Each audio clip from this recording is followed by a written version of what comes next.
सनी देओल का एक डायलॉग है, और जब ये 2.5 किलो का हाथ किसी पर पड़ता है ना, तो आदमी उठता नहीं, उठ जाता है। और लगता है ये 2.5 किलो का हाथ सनी देओल ने बॉलीवुड को ही मार दिया है। आज सनी देओल की बॉर्डर 2 पूरी इंडस्ट्री में आग लगा रही है।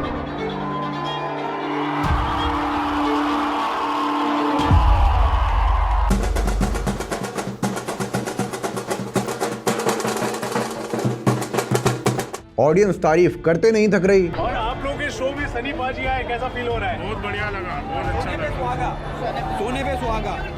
एक्सीलेंट एक्टिंग थी, सुपर्ब एक्टिंग। इतने नेगेटिव रिव्यूज और ट्रोलिंग के बावजूद ये फिल्म लगातार ड्रीम रन कर रही है, और इसका सबसे बड़ा रीजन सिर्फ एक है, सनी देओल। भाई सनी पाजी से कोई पंगा ले ही नहीं सकता। बात खत्म, पैसा हजम। क्योंकि सनी पाजी है। वो और उनकी audience does not give a flying fish about क्या रिव्यूज हैं, क्या कोई कह रहा है ना। हमको जो पिक्चर देखनी है वो हमको पसंद है, तो हम लोग जा रहे हैं देखने के लिए, जो कि एकदम बहुत बढ़िया चीज है। अब जरा कंपेयर करके देखिए, एक तरफ बॉलीवुड के सो कॉल्ड बड़े स्टार्स हैं जो अपने पीक करियर में भी ऑडियंस से कनेक्ट नहीं कर पा रहे हैं।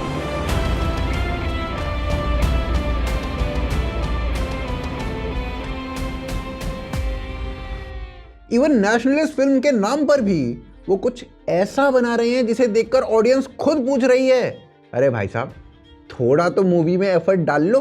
वहीं दूसरी तरफ सनी देओल हैं जिन्होंने इस उम्र में ऐसा कमबैक किया है कि पुराने सारे रिकॉर्ड्स टूटते हुए दिख रहे हैं।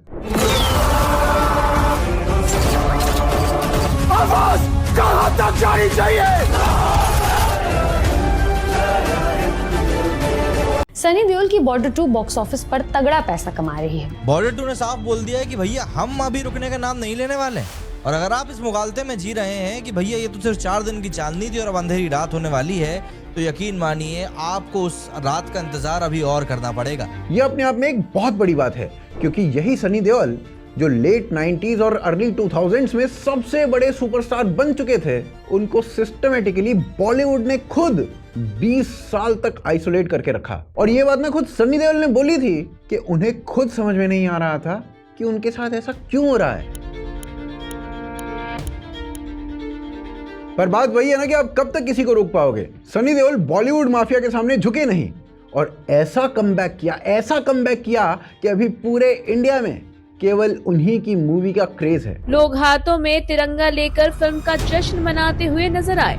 इस दौरान फैंस के बीच दीवानगी इस कदर थी कि सनी देओल के प्रशंसक ट्रैक्टर में सवार होकर टिकट बुक कराने पहुंचे हैं। तो आखिर ऐसा क्या हो रहा है कि जहां बड़े बड़े स्टार्स की मूवीज को नेगेटिव रिस्पांस मिल रहा है, वहीं ये फिल्म जिसको इनिशियली काफी ट्रोलिंग मिली थी उनके बाकी के को एक्टर्स की वजह से, वही मूवी बस सनी देओल के दम पे ऑलरेडी एक ब्लॉकबस्टर बन चुकी है। तो आइए इस वीडियो में जानते हैं कि कैसे सनी देओल ने बॉलीवुड की एरोगेंस को तोड़कर रख दिया। देखिए सनी देओल का ये जो कमबैक है ना, ये बॉलीवुड के ऊपर तमाचे से कम कुछ नहीं है। इसे समझाता हूं कैसे। 1980s और 1990s के दौरान बॉलीवुड के ऊपर अंडरवर्ल्ड का बहुत गहरा असर था, और ये बात ना कोई सीक्रेट नहीं है कि अंडरवर्ल्ड के नेटवर्क्स मेनली दुबई और कराची से ऑपरेट हुआ करते थे। उस वक्त फिल्म इंडस्ट्री एक अनऑर्गेनाइज्ड सेक्टर थी, उसे डिक्लेयर्ड इंडस्ट्री का स्टेटस मिला ही नहीं हुआ था, जिसका सीधा मतलब ये था कि बॉलीवुड किसी भी लीगल सोर्स से, जैसे बैंक हो गया या कोई और सोर्स हो गया, उससे फंडिंग ले ही नहीं सकती थी। अब ना तो बैंक लोन मिल सकते थे, ना प्राइवेट इक्विटी मिल सकती थी, और ना ही कॉर्पोरेट इन्वेस्टमेंट मिल सकती थी। और इसी फाइनेंशियल गैप का फायदा जो था ना, वो अंडरवर्ल्ड उठा रहा था। अंडरवर्ल्ड के पास ब्लैक मनी थी, और ब्लैक मनी को लेजिट बनाने के लिए उन्होंने बॉलीवुड में पैसा लगाना शुरू कर दिया था। इसी तरीके से पैसा लगाते लगाते धीरे धीरे अंडरवर्ल्ड इतना स्ट्रॉन्ग और इतना इन्फ्लुएंशियल हो गया कि एस्टिमेट्स के मुताबिक उस दौर में बनने वाली 80 to 90% मूवीज, उनमें पैसा डायरेक्टली या इनडायरेक्टली अंडरवर्ल्ड से आता था। ये दीवार फिल्म थी, ये हाजी मस्तान ने अपने लाइफ स्टोरी के ऊपर में बनवा ली। 80s 90s तक जैसे जैसे मुंबई में अंडरवर्ल्ड स्ट्रांग होता गया, इनकी फंडिंग ऐसे आती गई। मिड 90s तक में, 1991-92 तक में कहते हैं कि अंडरवर्ल्ड का कंजर्वेटिव एस्टिमेट, और ये मुस्लिम रिसर्चर्स ही हैं कुछ, मैं उनकी बात कर रहा हूँ ताकि कोई ये ना बोले कि इसके अंदर भी कोई सफरिज्म है, कि ऑलमोस्ट 70-80% फिल्मों की फंडिंग सब अंडरवर्ल्ड के थ्रू हो रही थी, 70-80%। लेकिन यहाँ पर मजेदार बात यह है कि यह कहानी सिर्फ पैसा लगाने तक सीमित नहीं थी। अंडरवर्ल्ड ने कास्टिंग के लिए स्क्रिप्ट तक में इंटरफेयर करना शुरू कर दिया था। गैंगस्टर्स प्रोड्यूसर्स को फोन कर करके ना एक्टर्स को रेकमेंड किया करते थे, स्टोरी राइटिंग बदलवा दी जाती थी और कई बार तो पूरी मूवी के राइट्स ही खरीद लिए जाते थे। छोटा शकील की तो बाकायदा कॉल रिकॉर्डिंग्स जब्त हुई थी, जिनसे साफ पता ये चला कि उसके बॉलीवुड में कई बड़े बड़े एक्टर्स और डायरेक्टर्स के साथ डायरेक्ट संपर्क थे। और जब इतना इंटरफेरेंस हो ही रहा था तो धीरे धीरे फिल्मों का जो कंटेंट था वो बदलने लगा। ऐसी मूवीज बनने लगी जिसमें अंडरवर्ल्ड का ग्लोरिफिकेशन होने लगा, पाकिस्तान को सॉफ्ट लाइट में दिखाया जाने लगा और कई बार टेररिज्म को भी सटली जस्टिफाई किया जाने लगा। भाई साहब, बॉलीवुड ये यासीन भटकल जैसे आतंकवादियों को गीता पढ़ते हुए दिखा चुके हैं। आत्मा कभी नहीं मरती, शरीर मरता है। मैं लोगों को मार नहीं रहा, उनकी आत्मा को दूसरे शरीर में भेज रहा हूं। उस समय के माहौल में बड़े से बड़े बॉलीवुड एक्टर में इतनी हिम्मत नहीं थी कि वो अंडरवर्ल्ड या पाकिस्तानी नैरेटिव के खिलाफ जाकर मूवीज बना सके। मूवीज बनाना तो बहुत दूर की बात है, प्रेस कॉन्फ्रेंस में भी इनके खिलाफ एक अक्षर बोल पाए ऐसा भी नहीं होता था, और ऐसा करना सही भी था।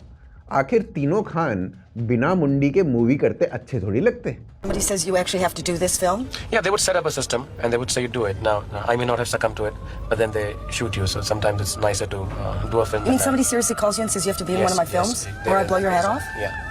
That happens to normal And not people. so nicely as you're saying it. No, I'm saying it in a joyous American way. Yeah. But I mean, somebody's actually phoned you on the phone? Yeah, they would. They would tell you that. लेकिन इसी generation में एक actor ऐसा भी था जिसने कभी अपनी नेशनलिस्टिक वैल्यूज पर कॉम्प्रोमाइज नहीं किया, जिसने रियल इंडियन ऑडियंस के टेस्ट के हिसाब से मूवीज को डिलीवर किया और इंडस्ट्री में खुद को प्रूव भी किया। That actor is no other than Sunny Deol. उनकी रॉ एनर्जी, धाकड़ डायलॉग्स और मार धाड़ वाले रोल्स लोगों को तुरंत पसंद आने लगे। जीत, जिद्दी, घायल, घातक, दामिनी, इन जैसी फिल्मों की वजह से वो बहुत जल्दी बॉलीवुड में एक बड़ा नाम बन चुके थे। इनफैक्ट उस टाइम के आसपास जब भी कोई एक्शन मूवी बनती थी तो सनी देओल फर्स्ट प्रेफरेंस होते थे। लेकिन सनी पाजी की ना एक बात बाकी के बॉलीवुड से बिल्कुल अलग थी। जहां एक तरफ बाकी के स्टार्स अपनी फिल्म्स में सोशल मैसेज के नाम पर सूडो सेक्युलरिज्म का ज्ञान पेल रहे थे, वहीं सनी देओल घातक जैसी मूवी में एक अनअपोलोजेटिक हिंदू अवतार में सबके सामने आए, जिसने पूरी इंडस्ट्री को अनकंफर्टेबल कर दिया।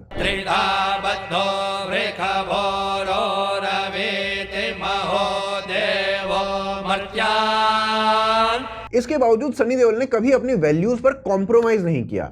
इनफैक्ट जिस दौर में जनरेशंस तक इंडियन आर्मी पर कोई ढंग की नेशनलिस्टिक फिल्म नहीं बनी थी, उसी दौर में सनी देओल ने बॉर्डर जैसी मूवी बना के सबको हैरान ही कर दिया। इसलिए कल सुबह की पहली किरण के साथ हम रहीम यार खान बेस पर हमला करेंगे।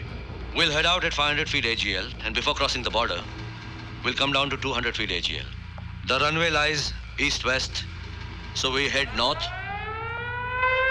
बॉर्डर 1971 की बैटल ऑफ लोंगेवाला पर बेस थी, जिसमें हमारे करीब 120 बहादुर इंडियन सोल्जर्स ने लगभग 2000 पाकिस्तानी ट्रूप्स और उनके टैंक्स को रोक दिया था। ये शायद पहली फिल्म थी जिसमें पाकिस्तान बैशिंग उस लेवल पर दिखाई गई, वो भी तब जब बॉलीवुड लिटरली दुबई और पाकिस्तान के पैसों से चल रहा था। उस समय ऐसी फिल्म निकालना एक बहुत बड़ी बात थी और इसी कारण बॉर्डर एक बहुत बड़ी हिट बन जाती है। आपको ये बता दूं कि बॉर्डर ने भारत में अकेले अपने बजट से 6 गुना ज्यादा कमाया था, जो कि 1990s में ना एक बेहद रेयर बात थी। और इस बात की ग्रेविटी आप इससे समझो कि ये उस दौर में हो रहा था जब ऐसी मूवीज बनाना अंडरवर्ल्ड से डायरेक्ट पंगा लेना था। जब सनी देओल से पूछा गया कि क्या उन्हें अंडरवर्ल्ड से डर नहीं लगता, तो उन्होंने ना साफ साफ ये कहा कि मैं अपने पिता धर्मेंद्र की वजह से किसी भी अंडरवर्ल्ड से नहीं डरता। इसके बाद सनी देओल ने back to back powerful patriotic movies बनाई, जिनमें पाकिस्तानियों की खुलकर ली गई। और यही नहीं, अगर गदर की आप बात कर लो तो उसने पूरे सिनेमा को हिलाकर रख दिया। उस समय गदर के 10 मिलियन से ज्यादा टिकट बिके थे, 10 मिलियन से ज्यादा, जो आज भी एक रिकॉर्ड है। और वो भी पता है कब? जब वो लगान के साथ रिलीज हुई थी। गदर में पाकिस्तान की जिस लेवल पर बेइज्जती दिखाई गई थी, वो अंडरवर्ल्ड के लिए ना एक बहुत बड़ा सेटबैक था। और दूसरी तरफ सनी देओल का क्रेज जो था वो तेजी से बढ़ने लगा था। सनी की ऑन स्क्रीन इमेज एक हार्डकोर देशभक्त और एक एंटी पाकिस्तान हीरो के रूप में एस्टैब्लिश हो चुकी थी। पाकिस्तानी मीडिया और कई इंडियन डायरेक्टर्स सनी देओल की फिल्मों से खार खाए बैठे थे। 2 अगस्त 2006 का एक पुराना अखबार है, इसमें लिखा है कि सनी देओल ने जिस तरह से पाकिस्तान विरोधी भूमिकाएं की, उससे खफा होकर पाकिस्तान में और बल्कि अमेरिका, ब्रिटेन में जहां पाकिस्तानी रहते हैं, उन्होंने सनी देओल की फिल्में देखना बंद कर दिया। Sunny Deol literally Pakistan bashing movies के ब्रांड एम्बेसडर बन चुके थे। जहां एक और बॉलीवुड मैं हूं ना जैसी सॉफ्ट पैकेजिंग वाली मूवीज बना रहा था, वहीं सनी देओल बिल्कुल opposite raw, unapologetic, patriotic content के साथ खड़े हुए थे। और यही बात बॉलीवुड को खटकने लगी थी। इसी वजह से इंडस्ट्री के अंदर उन्हें साइलेंट पुशबैक मिलने लगा था। गदर के बाद जो रिकॉर्ड तोड़ ब्लॉकबस्टर थी, सनी का करियर ऊपर जाना चाहिए था, लेकिन इसका उल्टा हुआ। बड़े बैनर्स ने उनको अप्रोच करना ही बंद कर दिया। टॉप डायरेक्टर्स ने उनको इग्नोर करना शुरू कर दिया। अवार्ड सर्किट में वो गायब हो गए। और ये बात ना कपिल शर्मा के शो में जब सनी देओल आए थे तो उन्होंने खुद बोली थी। और ऐसा नहीं था कि उनमें टैलेंट की कमी थी, प्रॉब्लम ये थी कि वो बॉलीवुड की काली ताकत के पूरे नैरेटिव और प्रोपेगेंडा को चूर चूर करके उसकी बत्ती बना रहे थे। और देखो, ये कहना बिल्कुल गलत नहीं होगा कि बॉलीवुड ने मानो सनी देओल को अनऑफिशियली बॉयकॉट ही कर दिया था। सनी देओल खुद भी एक कह चुके थे कि एक टाइम के बाद उनको अच्छी फिल्में मिलना बंद हो चुका था और उन्हें खुद समझ नहीं आया कि ऐसा क्यों हो रहा था। और आप इस बात को मानो या ना मानो, पर ये एक वेल प्लान्ड इंटरनल बॉयकॉट ही लगता है, ताकि सनी देओल को साइडलाइन किया जा सके और एक क्लियर मैसेजिंग दी जा सके कि अगर बॉलीवुड में टिकना है तो बॉर्डर और गदर जैसी रॉ पेट्रियोटिक मूवीज इन्हें अवॉइड करना पड़ेगा। पर देखिए, ऐसा बिल्कुल नहीं था कि सनी देओल के करियर में जो गिरावट आई उसका कारण केवल एक्सटर्नल था। एक समय ऐसा था जब सनी देओल खुद भी उसी रिपीटेड पैटर्न को फॉलो कर रहे थे। उनका जो काम था वो एक ढर्रे पर चल रहा था और इसके कारण उनकी लाइफ में एक लंबा फेज ऐसा आया जब करीब 15 से 20 साल तक उनकी फिल्में लगातार फ्लॉप होती रही। और इस दौरान ना वो कोई बहुत खास या मजबूत फिल्मों पर काम नहीं कर रहे थे। इसका एक बड़ा कारण ये था कि जिस तरह की फिल्मों से सनी देओल स्टार बने थे, यानी एक्शन पैक्ड या फिर ओपनली नेशनलिस्टिक फिल्में, वो जॉनरा ही उस दौर में लगभग खत्म हो चुका था और बॉलीवुड उस तरीके का सिनेमा बना ही नहीं रहा था। अब सनी देओल काम कर रहे थे कैसी फिल्मों में? फर्ज, चैंपियन, कसम, और ये सभी फिल्में ना बुरी तरीके से बॉक्स ऑफिस पर पिट जाती हैं। इसके बाद 2001 में नेशनलिस्ट टॉपिक पर एक फिल्म आती है जिसका नाम था इंडियन। यहां तक भी ना सनी देओल के करियर में ऐसा था कि फ्लॉप फिल्मों के बीच में कभी कभी कोई हिट फिल्म आ जाती थी, लेकिन इसके बाद एक ऐसा दौर आया जब लगातार 4-5 साल तक सनी देओल ने एक भी हिट फिल्म नहीं दी और इंडस्ट्री ने उन्हें धीरे धीरे ना इररेलेवेंट मानना शुरू कर दिया। इतनी लंबी फ्लॉप स्ट्रीक के बावजूद एक चीज जो सनी देओल के साथ कभी नहीं बदली, वो थी उनकी सोच और उनकी वैल्यूज। इसी दौरान जहां खान्स और कई बड़े बड़े बॉलीवुड एक्टर्स समय समय पर पाकिस्तानी एक्टर्स को ओपनली सपोर्ट करते रहे, सलमान टेरर अटैक्स के समय पर पाकिस्तानी आर्टिस्ट को इंडिया में काम देने के लिए एडवोकेट करते रहे। वो कलाकार है, ये दो अलग अलग सब्जेक्ट्स हैं। वो टेररिस्ट है, ये कलाकार है। आप क्या मानती हैं कि कलाकार टेररिस्ट है? शाहरुख खान पब्लिक प्लेटफॉर्म्स पर पाकिस्तान को अपना दूसरा घर बताते रहे। पाकिस्तानी क्रिकेटर अब्दुल रज़ाक को अपनी टीम में शामिल करना चाहते थे। किंग खान ने बताया कि My family is from Pakistan. My father is from Peshawar. I'm very proud of it.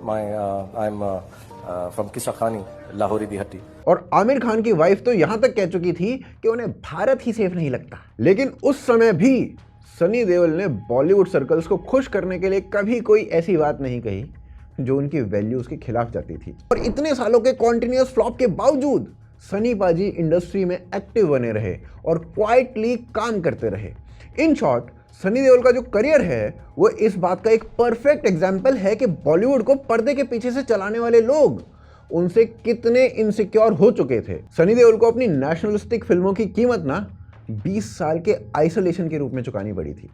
लेकिन 20 साल के बाद जब सनी देओल ने धमाकेदार कमबैक किया और खुद को री इन्वेंट किया, तो सिर्फ एक एक्टर की वापसी नहीं थी, बल्कि एक मैसेज था, चाहे सिस्टम कितना भी साइडलाइन करने की कोशिश करे, अगर जनता साथ हो तो कोई भी एक्टर खत्म नहीं किया जा सकता। और शायद इसी वजह से आज का बॉलीवुड सनी देओल से पहले से भी ज्यादा इनसिक्योर है। लगातार कई सालों तक फिल्में नहीं चलने के बाद 2023 वो साल बना जब सनी देओल फिर से पूरे दम के साथ वापस आ गए। करीब 20 साल के बाद पहली बार ऐसा हुआ कि सनी देओल की फिल्म ना सिर्फ अच्छा काम कर रही थी बल्कि पूरी इंडस्ट्री का ध्यान अपनी तरफ खींच रही थी। 2023 में रिलीज हुई गदर 2 इसने आते ही बॉक्स ऑफिस पर धूम मचा दी। इस फिल्म ने इंडिया में करीब 525.7 करोड़ और पूरी दुनिया में लगभग 686 करोड़ रुपीस की कमाई की और यह साफ हो गया कि ये एक ऑल टाइम ब्लॉकबस्टर है। इस बात की अहमियत इसलिए और बढ़ जाती है क्योंकि 2022 तक हालात ऐसे हो चुके थे कि सनी देओल की जो फिल्में आ रही थी वो बॉक्स ऑफिस पर 10 करोड़ रुपए तक भी नहीं पहुंच पा रही थी। वहीं गदर 2 उसने पहले ही दिन करीब 40 करोड़ रुपए कमा लिए और ये उनके पूरे करियर की ना सबसे बड़ी हिट साबित हुई। इस फिल्म में सनी देओल ने फिर से तारा सिंह का रोल निभाया जिसे लोग पहले से जानते थे, पसंद करते थे। गदर 2 ना एक ओवर द टॉप फिल्म थी और हर किसी को वो पसंद आ जाए ऐसा बिल्कुल जरूरी नहीं था, लेकिन इस फिल्म ने एक बात को साबित कर दिया कि आज भी ऑडियंस को सीधा एक्शन और मजबूत हीरो दोनों पसंद आते हैं। ऑडियंस को कोई खास कंफ्यूजन नहीं है इस बात पे और उनको एजेंडा नहीं चाहिए, ये बात वो प्रूव कर देते हैं। उसी समय पठान जैसी फिल्मों में इंडियन रॉ एजेंट को पाकिस्तानी आईएसआई के साथ काम करते हुए दिखाया गया और ऐसी फिल्मों को चलाने के लिए कॉर्पोरेट बुकिंग और भारी प्रमोशन सबकी जरूरत पड़ी। लेकिन गदर 2 उसकी सफलता ने यह साफ कर दिया कि ऑडियंस अब पाकिस्तान को सॉफ्ट दिखाने वाली स्टोरीज से नहीं बल्कि साफ और खुले तौर पर दिखाई गई बातों से जुड़ रही है। और इसी सीरीज में वॉर 2 वो बुरी तरीके से फ्लॉप भी हुई। सनी देओल को लोग उसी रोल में पसंद करते हैं जो मजबूत हो, सीधा हो, असली लगे। गदर 2 के बाद बनी जाट और उसने भी यही दिखाया गया। बिना फेक पीआर के, बिना कॉर्पोरेट बुकिंग के ये फिल्म भी अच्छा काम कर गई और यही असली कमबैक होता है। जहां सलमान खान जैसे बड़े बड़े स्टार्स आज भी प्रमोशन के बावजूद स्ट्रगल कर रहे हैं, वहीं सनी देओल कम बजट में भी ऑडियंस को थिएटर तक ला पा रहे हैं। इसके बाद सनी देओल की बॉर्डर 2 आती है और इस फिल्म में बॉर्डर की पुरानी यादों को फिर से दिखाया जाता है। काफी आलोचना के बावजूद ये फिल्म सनी देओल के दम पर अपने शुरुआती दिनों में ही बहुत बढ़िया बिजनेस कर देती है। पहले 6 दिनों में 300 करोड़ का बिजनेस। अब अगर इस वापसी की असली वजह आप देखोगे ना तो वो है सनी देओल की मेहनत और उनकी ईमानदारी। बहुत सारे एक्टर्स एक उम्र के बाद फिल्मों में ज़्यादा मेहनत करना छोड़ देते हैं, लेकिन सनी देओल आज भी वही काम करते हैं जो उनकी ऑडियंस को पसंद आता है। उन्होंने कभी ऑडियंस को समझाने या बदलने की कोशिश नहीं की, ना उन्होंने कोई नई फिलॉसफी बेची और ना ही किसी ट्रेंड के पीछे भागे। उन्होंने बस वही दिखाया जो वो हमेशा से करते आए हैं, यानी देश से जुड़ाव और एक साफ सोच। आज ना नेशनलिज्म एक ट्रेंड बन चुका है, तो कई फिल्मों में आप देखोगे डायलॉग डाल दिया जाता है जिसमें भारत माता जोड़ दी जाती है, पीछे तिरंगा दिखा दिया जाता है, चाहे कहानी में दम हो या ना हो। भारत माता। लेकिन सनी देओल की फिल्मों में नेशनलिज्म दिखावा नहीं होता है, वो कहानी का हिस्सा होता है। बॉर्डर हो या गदर हो, हर फिल्म में ये बात नेचुरली दिखाई देती है और इसीलिए जब सनी देओल ऐसे रोल करते हैं तो वो फेक नहीं लगते। इसी वजह से सनी देओल का ये जो कमबैक है ये बॉलीवुड के लिए एक साफ सबक है। ऑडियंस आज भी सच्चाई और मेहनत को पहचानती है। अगर एक्टर और कहानी दोनों ऑनेस्ट हैं तो ना ज़्यादा प्रमोशन की ज़रूरत होती है और ना ही किसी कॉर्पोरेट बुकिंग की। और ये बात ना सनी देओल ने अपने कमबैक से फिर से साबित कर दी है। बाकी इस पूरे मुद्दे के ऊपर आपको क्या लगता है, आप अपनी राय कमेंट बॉक्स में अवश्य लिखिए। इस वीडियो को लाइक और शेयर करना बिल्कुल मत भूलिए और अगर आप हमें सपोर्ट करना चाहते हैं तो आप पेट्रियन, ज्वाइन बटन या फिर यूपीआई के थ्रू सपोर्ट कर सकते हैं। इनके जो लिंक्स हैं वो नीचे आपको डिस्क्रिप्शन में मिल जाएंगे। आप देख रहे थे आज की ताज़ा खबर। जय हिंद, जय भारत।